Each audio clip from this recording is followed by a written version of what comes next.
четвърта част на страшните истории. Просто ще снимам нова игра на полицай. Сега ще видите. Ще намаля малко. Ще видите играта каква е.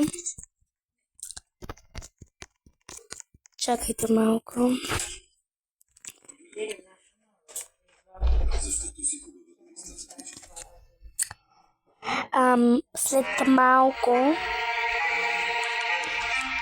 След малко ще снимам епизод 4 на страшните истории за Roblox. Сега просто ще снимам играта.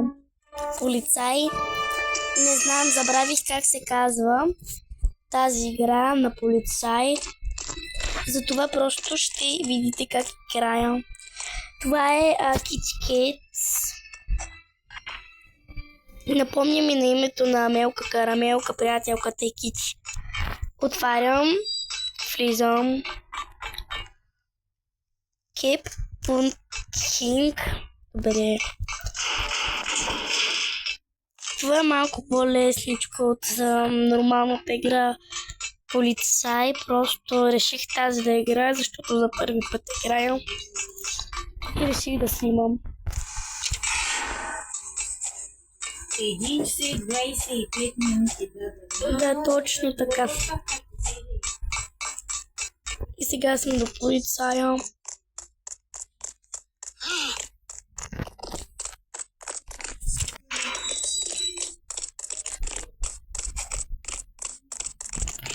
Ще трябва да бързам много. Малко бъркам, когато говоря, но моля ме хейтите, защото просто аз, когато говоря, имам депресия, не мога да говоря много и се бъркам. Така.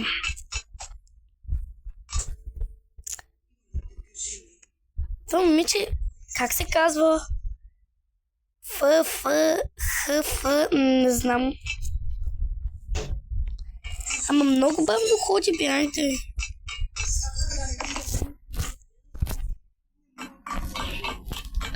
Тук има туалетна за момчета. Айде, ма много си бавно.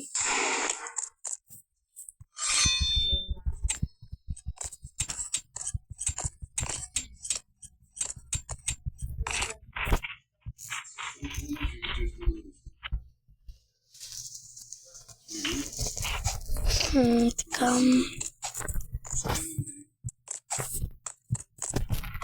Нали, аз в този момент играя тази игра, бе. Така.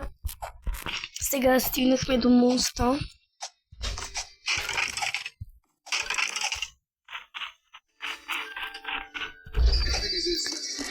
Това е много лесно, между другото. Като бях малка, пак играех Roblox, но не знаех как да мина това ниво. Така ще почакам да мине кълбото или по-точно топката от камъци. Така.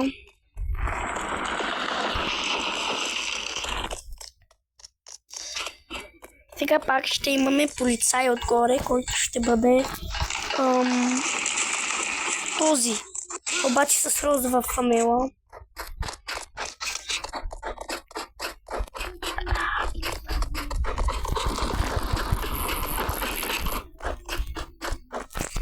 Но отворихме клетката, която е за тези стъпала. Хора, ама той пърди! Все пак е човешко. Не всеки може да пърди, между другото. Но всеки все пак е човек.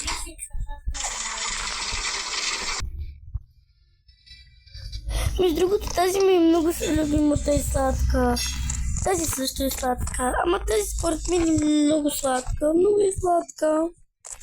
Но не става да съм аз. Да съм аз с нея. Това е доктор полицай, това е малък полицай доктор, това е малък строител полицай. А това е костенурка нинджа полицай.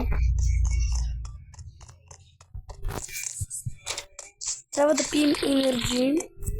и да сме по-силни, за да бягаме. И за да скачаме, да сме по-екстремни. Скачаме, бавай. Много осветяващи камъни има. За тези говоря. Не знам дали ще мина това ниво, но мисля, че е лесно, затова ето минал го. Оригнах се. Зеления пушък, дето извадих. Добре. Сега трябва да отворим вратата, за да вземем това.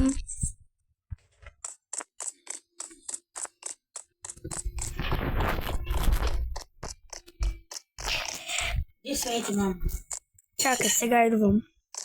Майка ми вика да ям картоф сега.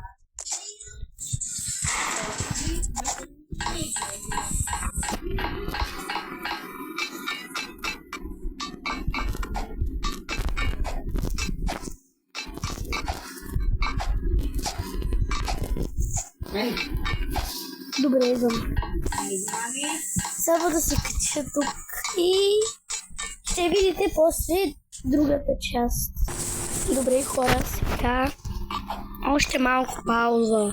Пауза ще има, но първо ще минем нивото. След това ще има още малко пауза. Трябва да се качим тук и трябва още едно стъпало, защото трябва поне 5 или 6 стъпала да се накачваме. Ето така, хора. И се абонирайте за моя канал, ако искате да има и 5-та част.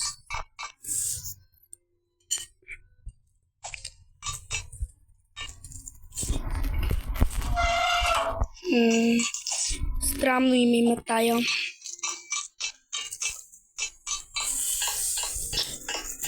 Качваме се на стълбата и пак се качваме тук, където се качихме. И вече нямаме пушачите. За сега без да падам. Късмет. Но все пак никой не е бебе, за да плаче само заради една игра. Това ви казвам, не плачете.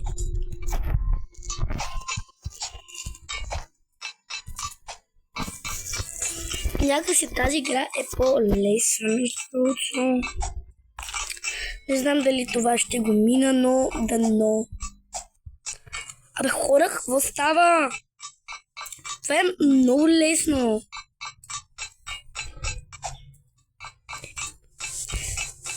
Без да скачам. Какво? Много е лесно.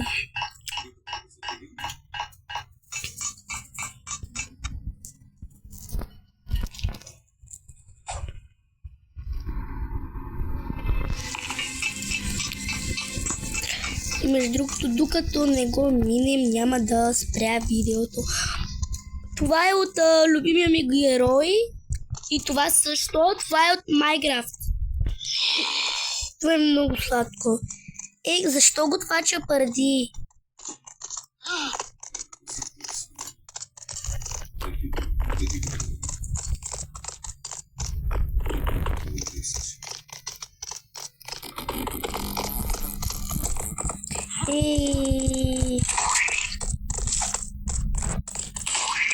Къде? Аз не го виждам.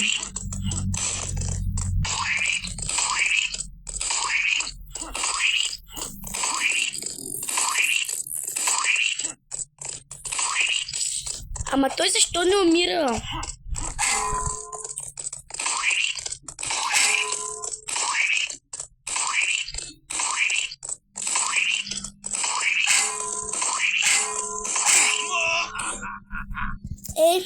Добре. Признавам се, за мен вече е трудно това.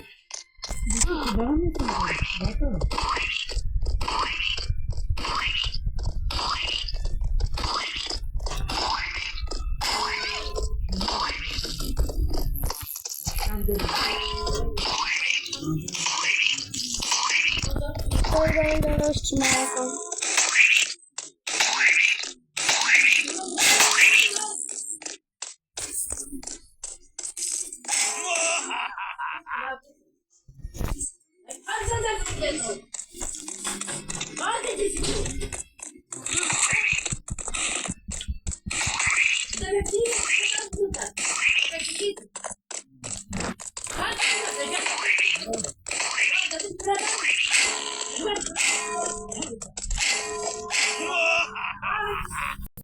Ами хора, за сега да успяхме да минем нивото, но друг път ще го направим. Чао, ви до скоро!